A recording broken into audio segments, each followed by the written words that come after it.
വമ്പൻ പദ്ധതികൾ പ്രഖ്യാപിച്ച സർക്കാർ ക്ഷേമ പെൻഷൻ 400 രൂപ വർദ്ധിപ്പിച്ച് 2000 രൂപയാക്കി. ഡിഎ കുടിശ്ശിക ഒരു ഗഡു കൂടി നൽകും. 4% അടുത്ത മാസം ശമ്പളത്തോടൊപ്പം കിട്ടും.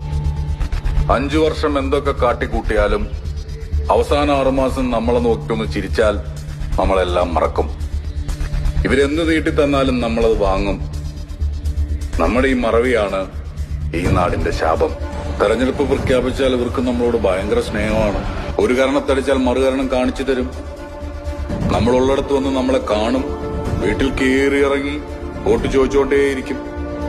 എന്നാൽ ജയിച്ചാലോ ഇവരെ കാണാൻ ഇവരുടെ ബംഗ്ലാവിന്റെ മുൻപിൽ നമ്മൾ ക്യൂ നിൽക്കണം.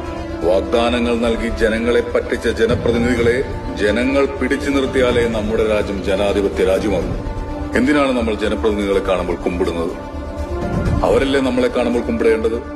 അവർക്ക് നമ്മളല്ലേ അധികാരം വാങ്ങിക്കൊടുത്തത്? ഓരോ തെരഞ്ഞെടുപ്പിനും കോടികളാണ് ചെലവഴിക്കുന്നത്. എന്തിന്?